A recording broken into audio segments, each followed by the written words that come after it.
ಅಗ್ನೇ ತ್ವಂ ವಾರಯಾನವ್ಯೋ ಅಸ್ಮಾನ್ ಸ್ವಸ್ತಿಭಿರತಿ ದುರ್ಗಾಣಿ ವಿಶ್ವಾ ಊಶ್ಚ ಪೃಥ್ವೀ ಬಹುಲಾನ ಉರ್ವಿ ಭವಾತೋಕಾಯತನಯಾಯ ಶಯ್ಯೋಃ ಕಾತ್ಯಾಯನಾಯ ವಿದ್ಮಹೇ ಕನ್ಯಾಕುಮಾರಿ ಧೀಮಹಿ ತನ್ನೋ ದುರ್ಗಿಃ ಪ್ರಚೋದಯಾತ್. ಶ್ರೀ ಗುರುಭ್ಯೋ ನಮಃ. ಹರಿ ಓಂ. ಆತ್ಮೀಯ ಪ್ರಿಯ ಪ್ರೇಕ್ಷಕ ಮಿತ್ರರೇ, ನಿಮ್ಮೆಲ್ಲರ ಜೀವನ ಸುಖಕರ, ಲಾಭಕರ, ಸಂತುಷ್ಟಕರವಾಗಿರಲಿ ಅಂತ ನನ್ನ ಆರಾಧ್ಯ ದೇವಿ ಹೊರನಾಡು ಅನ್ನಪೂರ್ಣೇಶ್ವರಿಯ ಪಾದಗಳಿಗೆ ನಮಸ್ಕರಿಸ್ತಾ, ಪ್ರಿಯ ಪ್ರೇಕ್ಷಕ ಬಂಧುಗಳೇ, ಮಿಥುನ ರಾಶಿ ಜೂನ್ ತಿಂಗಳ ಮಾಸ ಭವಿಷ್ಯ ಹೇಗಿದೆ ಅನ್ನುವಂಥದ್ದನ್ನ ಈ ವಿಡಿಯೋ ನಾವು ನೋಡೋಣ. ಪ್ರಮುಖವಾಗಿ ಗುರುಬಲ ಬಂದು ಒಂದು ತಿಂಗಳು ಆಯಿತು. ಜುಲೈಯಿಂದ ನಿಮಗೆ 2ನೇ ತಿಂಗಳು ಪ್ರಾರಂಭ ಆಗುತ್ತೆ. ಗುರುಬಲ ಬಂದು ಸಾಧಾರಣವಾಗಿ ಮೊದಲನೇ ತಿಂಗಳು ಯಾರಿಗೂ ಅಷ್ಟು ಪಾಸಿಟಿವ್ ಆಗಿ ಆಸ್ಪೆಕ್ಟ್ಸ್ ಸಿಗೋದಿಲ್ಲ, ಸ್ವಲ್ಪ ಸಮಯ ತಗೊಳುತ್ತೆ. ಗುರು ಕೂಡ 1-2 ಡಿಗ್ರಿ ದಾಟಿ ಬಾಲ್ಯಾವಸ್ಥೆಯಿಂದ ಯೌವನಾವಸ್ಥೆ ಆಗಬೇಕು, ಅದಕ್ಕೆಲ್ಲ ಒಂದು ಸ್ವಲ್ಪ ಟೈಮ್ ತಗೊಳುತ್ತೆ. ಸರಿ, ಹಾಗಾದ್ರೆ ಈಗ ಟೈಮ್ ತಗೊಂಡಿದಂಥ ಸಂದರ್ಭ ಜುಲೈ ತಿಂಗಳಿಂದ ನಿಮಗೆ ಪ್ರಾರಂಭ ಆಗುತ್ತೆ. ಇದೇ ತಿಂಗಳು ನಿಮ್ಗೆ ಆಷಾಢ ಮಾಸನೂ ಶುರುವಾಗುತ್ತೆ.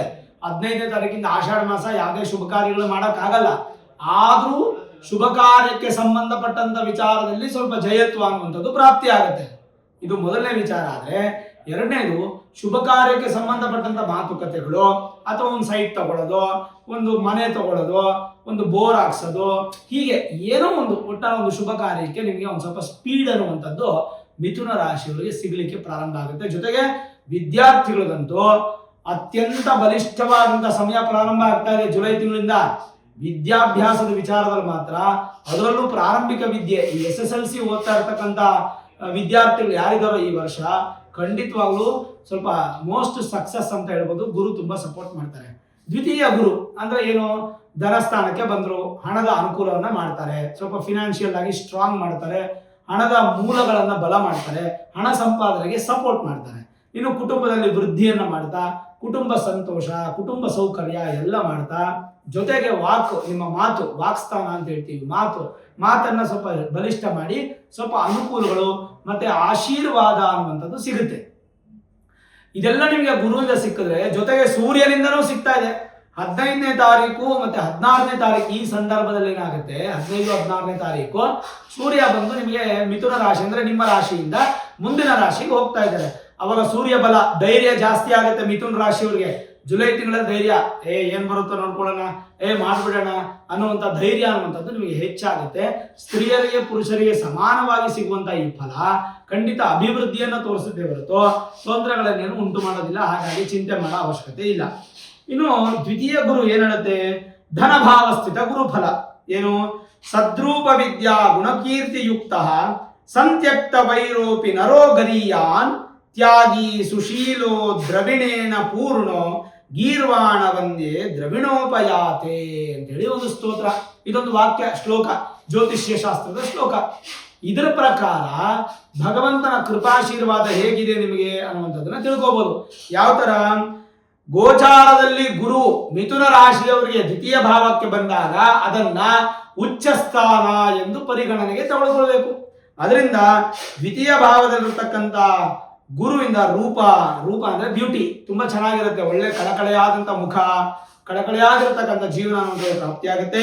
ವಿದ್ಯಾವಂತರಾಗ್ತೀರಾ, ಯಶಸ್ಸು, ಗುಣವಂತರು, ಕೀರ್ತಿವಂತರು, ವೈರತ್ವವನ್ನ ತ್ಯಜಿಸುವವರು. ಮಾರ್ಕ್ ಮಾಡಿಟ್ಕೋಬೇಕು. ಅಂದ್ರೆ ಶತ್ರುಗಳನ್ನ ದೂರ ಮಾಡ್ಕೋತೀರಾ. ಯಾವುದೇ ಶತ್ರುಗಳಿದ್ರು ಕೂಡ ನಿಮಗೆ ಪಲಾಯನವಾಗಿ ಮಿತ್ರತ್ವ ಪ್ರಾಪ್ತಿಯಾಗುತ್ತೆ. ಶತ್ರು ದೋಷ ಅನ್ನುವಂಥದ್ದು ದೂರವಾಗಿ ಸ್ವಲ್ಪ ಶ್ರೇಷ್ಠವಾದಂತಹ ಒಂದು ಜೀವನ, ಸುಶೀಲ ಹಾಗೂ ಧನವಂತರಾಗ್ತೀರಾ ಅಂತ ಬಹಳ ಸ್ಪಷ್ಟವಾಗಿ ಹೇಳುತ್ತೆ. ಅದೇ ತರ ಸೂರ್ಯ ದ್ವಿತೀಯ ಸ್ಥಾನಕ್ಕೆ ಬಂದಾಗ ಸೂರ್ಯನ ಫಲವನ್ನು ತಿಳ್ಕೋಬೇಕಲ್ಲ. ಸೂರ್ಯ ಏನ್ ಹೇಳ್ತಾರೆ? ಸೂರ್ಯ ದ್ವಿತೀಯ ಸ್ಥಾನಕ್ಕೆ ಬಂದಾಗ ಅದೊಂದು ಫಲ ಹೇಳುತ್ತೆ. ಏನು? ಧನಸೋತ್ತಮ ವಾಹನ ವರ್ಜಿತೋಹ ಕಮಿತಿ ಸಜನೋಜ್ಞ ಸೌಹೃದಯ ಪರಗ್ರಹೋಪಗತೋ ಹಿ ನರೋ ಭವೇದ್ದಿನ ಮರಣೇಂದ್ರ ಅಂದ್ರೆ ಮರಣದೇಂದ್ರ, ಮರಣ ಅಂದ್ರೆ ಮರಣ ಅಲ್ಲ, ಮರಣದೇಂದ್ರ ದ್ರವಿಣೋ ಯದಿ ಸಂಸ್ಥಿತ. ಧನಭಾವದಲ್ಲಿ ಸೂರ್ಯ ಇದ್ದರೆ ಧೈರ್ಯ ಸ್ಥಾನಾಧಿಪತಿ ಮಿಥುನ ರಾಶಿಯವರು ಮಾತ್ರ ವಿಶೇಷವಾದ ಫಲ. ಪುತ್ರರು ಅಭಿವೃದ್ಧಿ, ವಾಹನ ಸೌಲಭ್ಯ, ಬುದ್ಧಿ ಅಭಿವೃದ್ಧಿ, ಮಿತ್ರರ ಅನುಕೂಲ, ಪರರ ಆಶ್ರಯದಿಂದ ದೂರವಾಗಿ ಸ್ವಂತ ಕಾಲದಲ್ಲಿ ನಿಂತುಕೊಳ್ಳುವಂತ ಯೋಗ ಅನ್ನುವಂಥದ್ದು ಪ್ರಾಪ್ತಿಯಾಗುತ್ತೆ. ಇದೊಂದು ಸ್ವಲ್ಪ ಪ್ಲಸ್ ಪಾಯಿಂಟ್ ಆಯ್ತಾ.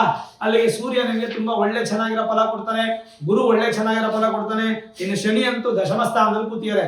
ದಶಮ ಸ್ಥಾನದಲ್ಲಿ ಸೂರ್ಯ ಇದ್ರೆ ಏನ್ ಫಲ ಅಂತಂದ್ರೆ ರಾಜ್ಞಃ ಪ್ರಧಾನ ಮತಿನಿ ವಿತಜಂ ವಿನಿತಂ ಸದ್ಗ್ರಾ ವೃಂದ ಘಟ ಭದೇನ ನಾಧಿಕಾರಂ ಕುರ್ಯಾನ್ನರಂ ಸುಚತೇಂದ್ರ ವಿನೇನ ಪೂರ್ಣಮೇಶನೋತ್ತರೈಹಿ ಸ್ತನುಜಃ ಕರೋತಿ.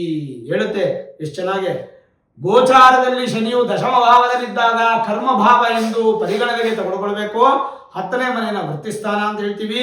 ಹಾಗೆ ತಂದೆಯ ಶಕ್ತಿಯನ್ನು ವೃದ್ಧಿ ಮಾಡುವಂತ ಸ್ಥಾನ, ರಾಜ ಆಗುವಂತ ಯೋಗ, ಮಂತ್ರಿ ಆಗುವಂತ ಯೋಗ, ನೀತಿವಂತರಾಗಿ ವಿನೀತವಂತರಾಗಿ ಗ್ರಾಮ ಮಂಡಳ ಅಥವಾ ನಗರದಲ್ಲಿ ಅಧಿಕಾರವನ್ನ ಪಡೆಯುವಂಥದ್ದು, ಚತುರ ಅಂದ್ರೆ ಬುದ್ಧಿವಂತಿಕೆ ಹಾಗೂ ಧನಾಂಶವು ಇದರಲ್ಲಿ ಅಡಗಿರುತ್ತದೆ. ಅವಾಗ ಗುರು ಮತ್ತೆ ಶನಿ ಹಾಗೂ ಸೂರ್ಯ 3 ಗ್ರಹಗಳು ತುಂಬಾ ಚೆನ್ನಾಗಿದೆ. ಇನ್ನು ತೃತೀಯ ಕೇತು ನವಮೇ ರಾಹು, ಅದು ಒಳ್ಳೆ ಫಲ. ಆಗ 5 ಗ್ರಹಗಳು ಚೆನ್ನಾಗಿದೆ. ಮತ್ತೆ ಬುಧ ಏನಾಗುತ್ತೆ, ವಕ್ರಿ ಆಗ್ತಾರೆ. ಬುಧ 7ನೇ ತಾರೀಕು ಜುಲೈ 7ನೇ ತಾರೀಕು ವಕ್ರಿ ಆಗಿ ಶತ್ರುವಿನ ಮನೆಯಿಂದ ನಿಮ್ಮ ರಾಶಿಗೆ ಬರ್ತಾರೆ. ಅಂದ್ರೆ ಮುಂದಿನ ರಾಶಿಗೆ ಹೋಗಿದ್ರು ವಕ್ರಿಯಾಗಿ ನಿಮ್ಮ ರಾಶಿಗೆ ಬರ್ತಾರೆ. ಸರಿಸುಮಾರು 16 ದಿನ ನಿಮ್ಮ ರಾಶಿಯಲ್ಲಿ ಸ್ವಕ್ಷೇತ್ರದಲ್ಲಿ ಇರ್ತಾರೆ. ಅವಾಗ ಏನಾಗುತ್ತೆ, ಅಂತಕ್ಕೆ ಈ ತಿಂಗಳೇ ಮುಗಿದೋಗುತ್ತೆ ಬಿಡಿ. ಅವಾಗ ಜುಲೈ ತಿಂಗಳು ನಿಮಗೆ ಬುಧನ ಸ್ವಕ್ಷೇತ್ರ, ಬುಧನೂ ಒಳ್ಳೆ ಫಲನ. ಇನ್ನು ನಾವು ಚಂದ್ರನನ್ನ ಪರಿಗಣನೆ ತೆಗೆದುಕೊಳ್ಳೋದಿಲ್ಲ. ಶುಕ್ರ ಮಾತ್ರ ಚೆನ್ನಾಗಿಲ್ಲ. ಶುಕ್ರ ನಿಮಗೆ ಪೂರ್ವ ಪುಣ್ಯ ಸ್ಥಾನಾಧಿಪತಿ ಹಾಗೂ ವ್ಯಯಸ್ಥಾನಾಧಿಪತಿ ಶುಕ್ರ ಶತ್ರು ಮನೆಗೆ ಬಂದುಬಿಡ್ತಾರೆ. ಯಾವತ್ತು 4ನೇ ತಾರೀಕಿನಿಂದ ಪ್ರಾರಂಭವಾಗಿ 5ನೇ ತಾರೀಕು ಬೆಳಗ್ಗೆ ಅಷ್ಟೊತ್ತಿಗೆ ಶತ್ರು ಸ್ಥಾನಕ್ಕೆ ಬಂದು ಬಿಡ್ತಾರೆ. ಶತ್ರು ಸ್ಥಾನಕ್ಕೆ ಶುಕ್ರ ಬಂದಾಗ ಸ್ವಲ್ಪ ಮಟ್ಟಿಗೆ ಎಲ್ಲೋ ಒಂದು ಕಡೆ ಒಂಚೂರು ನಿಮಗೆ ಈ ನೆಗೆಟಿವ್ ಅನ್ನುವಂಥದ್ದು ಕಾಣಲಿಕ್ಕೆ ಶುರು ಆಗುತ್ತೆ. ಆದ್ರೆ ಅದು ನಿಮ್ಗೆ ಅಪ್ಲಿಕೇಬಲ್ ಆಗಲ್ಲ. ಏನೋ ಒಂದು ಇವತ್ತು ಹೋಗ್ಬೇಕು ಕೆಲಸ, ಯಾಕೋ ವಿಳಂಬ ಆಗೋದು, ಬೆಳಗ್ಗೆ ಹೋಗ್ಬೇಕಾದ್ರೆ ಏನೋ ಒಂದು ಸ್ವಲ್ಪ ಅಡೆತಡೆ ಆಗೋದು, ಪೆಟ್ರೋಲ್ ಹಾಕ್ಬಿಡೋದು, ಗಾಡಿ ಪಂಚರ್ ಆಗ್ಬಿಡೋದು, ಈ ತರದೆಲ್ಲ ಆಗಿ ವಿಳಂಬ ಆಗುತ್ತೆ ಹೊರತು ಆದ್ರೆ ಸಕ್ಸಸ್ ಅಂತೂ ನೀವು ರಿಸೀವ್ ಮಾಡ್ಕೋತೀರ, ಏನು ಡೌಟ್ ಇಲ್ಲ.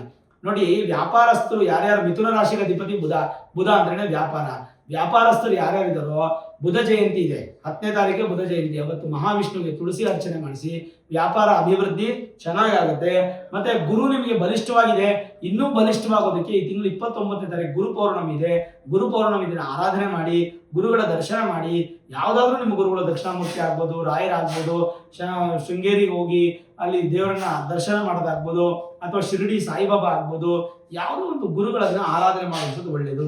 ಇನ್ನು ಈ ತಿಂಗಳು ಆಷಾಢ ಮಾಸ 15ಕ್ಕೆ ಶುರುವಾದ್ರೆ ದಕ್ಷಿಣಾಯನ ಪುಣ್ಯಕಾಲ 17ಕ್ಕೆ ಶುರುವಾಗುತ್ತೆ. ಅಲ್ಲಿಂದ ಸುಮಾರು 4-5 ತಿಂಗಳು ನಮ್ಮ ಒಂದು ಶುಭ ಕಾರ್ಯಗಳು ಅಂದ್ರೆ ಮದುವೆ, ಉಪನಯನ, ಗೃಹ ಪ್ರವೇಶ ಆ ಥರದ್ದೆಲ್ಲ ಸ್ವಲ್ಪ ಕಡಿಮೆ ಇರುತ್ತೆ. ದೇವತಾರಾಧನೆ ಹೆಚ್ಚಾಗುತ್ತೆ. ಆದಷ್ಟು ಸ್ವಲ್ಪ ಶುಭ ಕಾರ್ಯಕ್ಕೆ ಸಂಬಂಧಪಟ್ಟಾಗ ಯೋಚನೆ ಮಾಡಿ. ಇನ್ನು ಶನಿ ನಿಮಗೆ 10ನೇ ಮನೆಯಲ್ಲಿ ಕೂತಿದಾರಲ್ವಾ, ಅವ್ರು ನಿಮ್ಗೆ ಒಂದು ಸ್ವಲ್ಪ ವಕ್ರಿ ಆಗ್ತಾರೆ. ಯಾವತ್ತು 26ನೇ ತಾರೀಕು ಜುಲೈ ತಿಂಗಳು ವಕ್ರಿಯಾಗಿ ಡಿಸೆಂಬರ್ 9ನೇ ತಾರೀಕು ವಕ್ರಸ್ಥಾನದಲ್ಲಿ ಇರ್ತಾರೆ. ಅಲ್ಲಿ ವಕ್ರತ್ಯಾಗ ಆಗೋದು. ವಕ್ರತ್ಯಾಗ ಅಂದ್ರೆ ನಿಮ್ಗೆ ಅಲ್ಲಿವರೆಗೂ ಭಾಗ್ಯಸ್ಥಾನದ ಫಲ ಸಿಗುತ್ತೆ.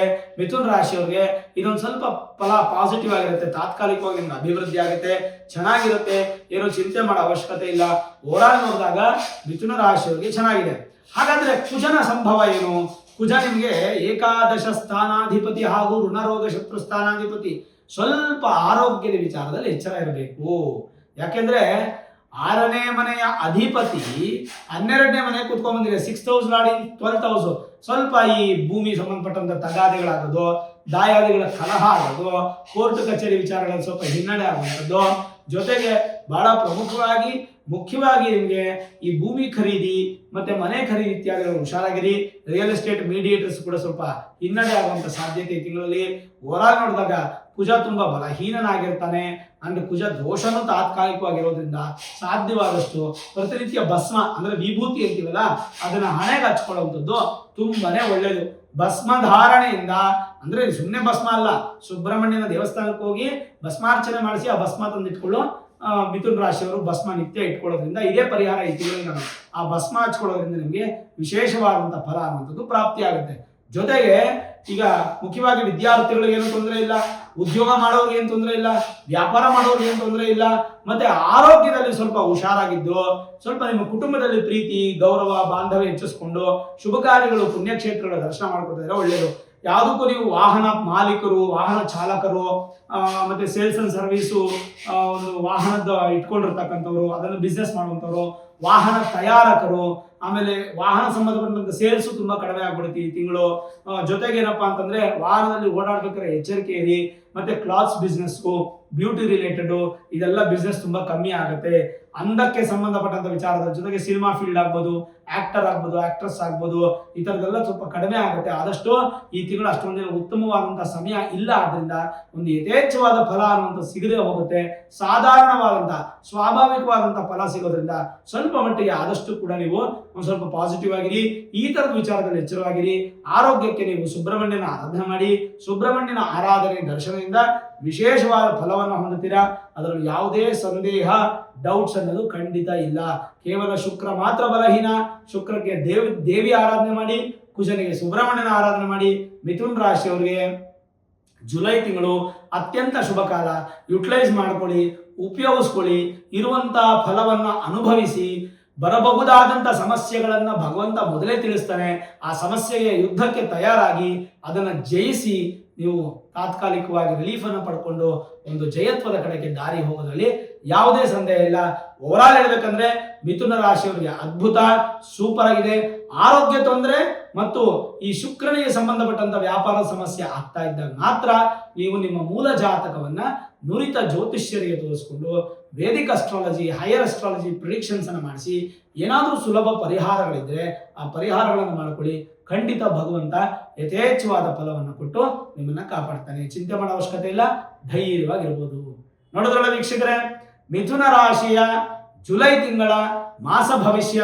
ಈ ವಿಡಿಯೋ ಇಷ್ಟ ಆಗಿದ್ರೆ ಲೈಕ್ ಮಾಡಿ, ಶೇರ್ ಮಾಡಿ, ಮುಖ್ಯವಾಗಿ ನಮ್ಮ ಚಾನಲ್ಗೆ ಸಬ್ಸ್ಕ್ರೈಬ್ ಮಾಡಿ, ಬೆಲ್ ಐಕಾನ್ ಅನ್ನು ಪ್ರೆಸ್ ಮಾಡಿ. ಪ್ರತಿನಿತ್ಯ ನಾನು ಪೂಜೆ ಮಾಡುವಂತಹ ನನ್ನ ಆರಾಧ್ಯ ದೇವಿ ಹೊರನಾಡು ಅನ್ನಪೂರ್ಣೇಶ್ವರಿಯ ಆಶೀರ್ವಾದ, ಅನುಗ್ರಹ ಸದಾಕಾಲ ಮತ್ತೊಮ್ಮೆ ನಿಮ್ಗೆ ಸಿಗಲಿ ಅಂತ ಪ್ರಾರ್ಥನೆ ಮಾಡ್ತಾ, ಸರ್ವೇ ಜನಾಃ ಸುಖಿನೋ ಭವಂತು, ಸಮಸ್ತ ಸನ್ಮಂಗಳಾನಿ ಭವಂತು.